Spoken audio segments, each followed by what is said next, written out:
नमस्कार, आप देख रहे हैं अपना उत्तर प्रदेश। आपके साथ हाजिर हूं मैं शिल्पा तोमर। वैसे तो अब कोरोना का संक्रमण कम हो रहा है, यूपी में अनलॉक की प्रक्रिया भी शुरू हो रही है, लेकिन इसके बावजूद भी सीएम योगी आदित्यनाथ कोरोना को लेकर सतर्क हैं। जगह जगह जाकर कोविड केयर सेंटर का निरीक्षण कर रहे हैं। साथ ही अधिकारियों के साथ बैठकें करते हुए कोरोना पर पूरी तरह से लगाम लगाने के प्रयास में मुख्यमंत्री योगी आदित्यनाथ की तरफ से कदम उठाए जा रहे हैं। वहीं सीएम ने विधायकों को भी कोविड से निपटने के लिए निर्देश दिए हैं। इसी पर जानकारी देने के लिए मिर्जापुर की मझवा सीट से विधायक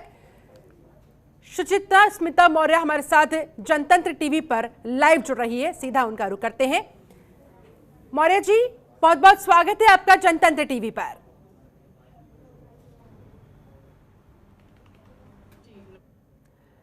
मौर्य जी, काफी हद तक कोरोना को कंट्रोल में कर लिया गया है और कंट्रोल में करने की कोशिशें जारी है, दिखाई दे रही है। ऐसे में आगे किस रणनीति पर आप लोग काम कर रहे हैं और ताजा स्थिति कोरोना पर क्या कहती है मिर्जापुर की? नमस्कार शिल्पा जी। जी, मैं आपसे बताना चाहती हूँ कि पूरे प्रदेश में अब कोरोना डिक्लाइन फेज में है और बहुत ही अच्छी तरीके से हमारी सरकार ने इससे निपटने का कार्य किया है और बहुत ही साहसिक कार्य कर रही है हमारी सरकार। और सभी लोगों को यह निर्देश दिया गया है, हम सभी जनप्रतिनिधि, अधिकारीगण और शासन प्रशासन मिलकर के इस कोरोना की जंग को जीतने में लगे हुए हैं, ताकि कोई भी जनहानि हम लोग की ओर आगे ना हो और हम सभी लोग मिल करके अपने उत्तर प्रदेश को बचाएं, अपने देश को बचाएं। एक विधायक के तौर पर शुचि जी, आप लोगों की तरफ से किस तरह के प्रयास जनता के बीच में जाकर किए जा रहे हैं और जनता का सहयोग किस हद तक मिलता हुआ नजर आ रहा है? जी शिल्पा जी, मैं आपको बताना चाहूंगी कि पिछले वर्ष जिस प्रकार से कोरोना आया और हम सभी एक भयावह स्थिति में थे, सभी लोग लॉकडाउन की परिस्थितियों में अपने घरों में कैद थे, तब हम सभी लोगों ने, जनप्रतिनिधियों ने जो भी सहायता हो सकी, चाहे किसी को बाहर से लाना हो या किसी को खाद्यान्न वितरण करना हो, कोई व्यक्ति हमारा देश में या अपने ब्लॉक में या मझवा में कोई ना भूखा रह सके, इसके लिए भी हम सभी लोगों ने खाद्यान्न वितरण किया, मास्क वितरण किया, सैनिटाइजेशन का कार्य कराया, सैनिटाइजेशन के लिए लोगों को जागरूक भी किया, स्वच्छता के लिए हम लोगों ने गली गली मोहल्ले में जाकर के लोगों को जागरूक किया। साथ ही हम लोगों ने अपने विकास क्षेत्र विकास निधि के द्वारा भी बहुत बड़ा सहयोग किया, जैसे कि मैंने पिछले वर्ष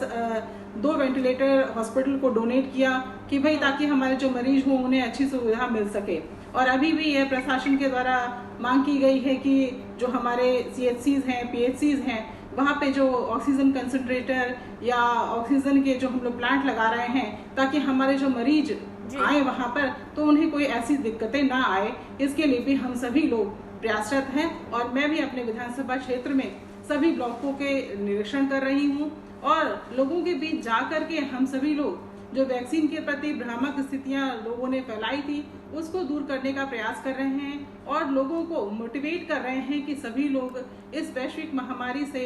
उबरने के लिए, उससे निपटने के लिए हम सभी लोगों को टीका लगवाना बहुत आवश्यक है और 2 गज की दूरी, मास्क है जरूरी, इसको भी अपने जीवन में पूर्णतः आत्मसात कर लेना है जब तक कि यह महामारी पूरी रूप से जाती नहीं है। जी सुचिस्मिता जी, क्या अभी भी लोगों के बीच वैक्सीन को लेकर भ्रम है? क्योंकि देखा जा रहा है बड़े पैमाने पर सरकार की तरफ से, प्रशासनिक अधिकारियों की तरफ से लोगों के बीच जागरूकता अभियान चलाया जा रहा है। किस हद तक असर मिर्जापुर की मझवा में इन अभियानों का होता हुआ नजर आ रहा है? वैक्सीन को लेकर लोगों के बीच अभी फिलहाल क्या ताजा स्थिति बनी हुई है? लोग क्या खुद से इनिशिएटिव लेते हुए सामने आ रहे हैं, वो इच्छुक हैं कि हाँ हम वैक्सीन लगवाना चाहते हैं, या अभी भी उनके मन में कहीं ना कहीं कुछ ना कुछ झिझक बनी हुई है? नहीं शिल्पा जी, मैं बताना चाहूंगी कि मेरी विधानसभा क्षेत्र में जो कि बनारस के बहुत ही नजदीक है, तो मैंने जो स्थितियां देखी हैं कि 18+ से जो अभी हमारा नया टीकाकरण का स्लॉट शुरू हुआ है, उसमें बहुत ही गर्मजोशी के साथ हमारे सभी युवा साथी अपना लाइन लगा करके, ऑनलाइन रजिस्ट्रेशन करा करके, कोविन ऐप पे जा करके, आरोग्य सेतु पर जा करके और बड़े उत्साह के संग वो गए हैं और जा भी रहे हैं। और सभी युवा मुझे बता रहे हैं, जहां भी मैं फोन करती हूँ अपने क्षेत्रवासियों से, तो बताते हैं कि नहीं, मैंने तो पूरा परिवार मेरा वैक्सीनाइज्ड हो गया है और लोग उत्साह से आगे बढ़ रहे हैं और उन्हें पता है कि ये कोरोना जैसी वैश्विक महामारी से निपटने के लिए हम सभी लोगों को एक साथ अपनी सहभागिता दिखानी होगी, एकजुट होकर के आगे आना होगा, तभी हम सभी लोग इस जंग से जीत सकते हैं। तो अब जो ये भ्रामक स्थितियां थी कि वैक्सीन नहीं लगवाना है या कुछ गलत भ्रामक स्थितियां लोगों ने पैदा कर रखी थी, उससे अब सभी लोग उबर चुके हैं और वैक्सीन लगवाने के लिए अब तो होड़ लगी हुई है। निश्चित तौर पर सभी लोग जाकर के स्वयं से इनिशिएटिव लेकर के ये वैक्सीन लगवा रहे हैं और उसका सुखद परिणाम भी हम सभी को सामने दिख रहा है कि पूरे उत्तर प्रदेश में ये डिक्लाइन फेज में है। ठीक है, ये बहुत अच्छी बात है। ऐसे में वैक्सीन की कहीं कोई वहां पर कमी तो नहीं? आपकी लगातार सीएमओ के साथ, तमाम स्वास्थ्य विभाग के उच्च अधिकारियों के साथ बात होती रहती होगी, सारी डिटेल्स आपके पास पहुंचती होगी, क्या कुछ कहना है उनका? जी नहीं, ऐसी मिर्जापुर क्षेत्र में ऐसी कोई नहीं कमी नहीं है, कोई वैक्सीन की किल्लत नहीं है, क्योंकि मैंने खुद स्वयं जाकर के अपने CHCs, PSCs पे निगरानी रखी है, उनमें दौरे किए हैं, तो सभी जगहों पे पर्याप्त मात्रा में हमारे पास वैक्सीन भी है। और आज ऑक्सीजन सिलेंडर जिसकी इतनी कमी किल्लत कहीं कहीं पे हो रही थी, लेकिन हमारे मिर्जापुर में नहीं है। मैं आपको बताना चाहूंगी आपके माध्यम से, आपके चैनल के माध्यम से, कि आज मिर्जापुर के L1 हॉस्पिटल में कोई भी पेशेंट नहीं है, L2 में सिर्फ 3 पेशेंट हैं, प्राइवेट में हमारे कोई भी पेशेंट नहीं एडमिट हैं, और जो हमारे एक्टिव पेशेंट्स यहाँ पूरे मिर्जापुर जनपद में 166 हैं, और जो कैजुअलिटीज हुई हैं इस दौरान, पूरे लॉकडाउन के दौरान, ओनली 92 हैं। तो ये आंकड़े बहुत ही कम हैं और मैं इसके लिए धन्यवाद देना चाहती हूँ अपने मुख्यमंत्री जी को, जिनकी सहजता से, संवेदनशीलता से और दूरदर्शिता की वजह से हम सभी लोग भी आगे बढ़कर उनके साथ कंधे से कंधा मिलाकर आगे चल रहे हैं और पूरे क्षेत्र में एक अच्छा माहौल है। ठीक है, ऐसे में सुचिस्मिता जी, लॉकडाउन को लेकर मैं आपसे जानना चाहूंगी, लोग किस हद तक वहां पर लॉकडाउन की गाइडलाइंस का पालन कर रहे हैं? क्या ऐसे लोग अब भी सड़कों पर दिखाई दे रहे हैं जो बिना वजह घर से बाहर निकलते हैं? और अगर हाँ, तो आप लोग किस तरह से ऐसे लोगों के साथ डील करने के लिए आपकी तरफ से निर्देश है और इस चुनौती को आप लोग कैसे फेस करते हैं?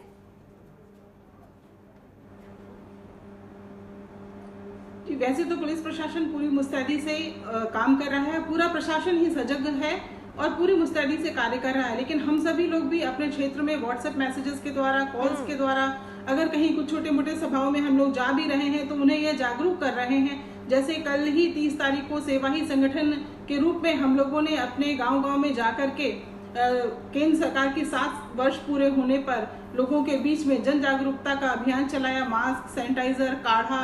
आदि चीजों को वितरित करके लोगों को बताया कि यह वैश्विक महामारी जो है बहुरूपिया के रूप में है, न इसका कोई रंग है न रूप है, तो इसे यह किसी जात पात को नहीं देखता है, ऊंच नीच को नहीं देखता है, यह एक भयावह स्थिति का रोग है। तो हम सभी लोगों को, क्योंकि एक अकेला चना भार नहीं फोड़ सकता है, तो precaution is better than cure, और हमें समय से अपनी और अपने सामने वालों की भी जान की रक्षा के लिए बेवजह बाहर नहीं घूमना चाहिए। मास्क का लगाना जरूरी है, हाथों को सैनिटाइज करना जरूरी है, स्वच्छता का पालन करना जरूरी है। तो जनता हमारी अब जागरूक है, समझती है इस चीज को, और बेवजह कोई बाहर नहीं घूम रहा है, कोई घूमता भी है तो उसे हम लोग सलाह देते रहते हैं कि भाई ऐसा नहीं करना चाहिए। बिल्कुल ठीक। ऐसे में सुचिस्मिता जी, आप ये बताएं कि कोरोना की दूसरी लहर के समय हमने देखा किस तरह से कहर बरपा, किस तरह से बड़ी संख्या में लोगों की जान गई, बड़ी संख्या में लोग कोरोना के संक्रमण से संक्रमित हुए, लेकिन अब स्थिति बहुत हद तक आप लोगों ने काबू में कर ली है। तो इसके पीछे इस पूरे सफर के दौरान किन किन चुनौतियों का सामना आप लोगों को करना पड़ा, किन किन चुनौतियों पर आप लोगों का सबसे ज्यादा फोकस था, जिस पर काम करते हुए आज ये सुखद परिणाम सबके सामने है? क्या मानती हैं आप? जी, इसमें सभी लोगों का सामूहिक प्रयास रहा, तभी यह इतनी बड़ी जंग को हम जीत सकते हैं, और आगे भी और भी मजबूती से हम इस लड़ाई को, जो तीसरी फेज की भी आने की बात हो रही है जिसमें हमारे बच्चे इन्फेक्ट होंगे, तो इसके लिए भी हम लोगों को सजग रहना है, सावधान रहना है और सभी लोगों को सामूहिक शक्ति का प्रदर्शन करना है, क्योंकि एक व्यक्ति के सिर्फ कहने से, समझाने से सब कुछ नहीं होगा। तो सभी प्रकार के जनप्रतिनिधि, हमारे प्रधानमंत्री जी, हमारे मुख्यमंत्री जी, पूरी तरीके से, जिनके लिए उनका पूरा देश और उनका प्रदेश ही उनका अपना परिवार है, 24 घंटे वो दिन रात लगे हुए हैं कि किस प्रकार से हमारे देश के लोग सुरक्षित रहें, 135 करोड़ की आबादी वाला यह देश सुरक्षित रहे, इसके लिए वो चिंता करते हैं। तो इसलिए हम लोग की भी जिम्मेदारी बनती है और प्रति व्यक्ति की जिम्मेदारी बनती है, क्योंकि यह एक ऐसा दौर है जिसके बारे में किसी ने 100 वर्षों के पहले भी नहीं सुना होगा कि ऐसी महामारी आएगी। तो इसमें हर किसी की अपना दायित्व, अपना प्रतिनिधित्व करना होगा कि हमारा समाज बचेगा तभी हम सभी लोग रहेंगे। तो ऐसी वैश्विक महामारी को लड़ने के लिए एक समूह की ताकत होनी चाहिए, एक सामूहिक ताकत होनी चाहिए, एक संभाव होना चाहिए और इसको लेकर के हम सभी को आगे बढ़ना चाहिए। ऐसे में शुचि जी, लोगों के बीच किस तरह का माहौल आप पाती है?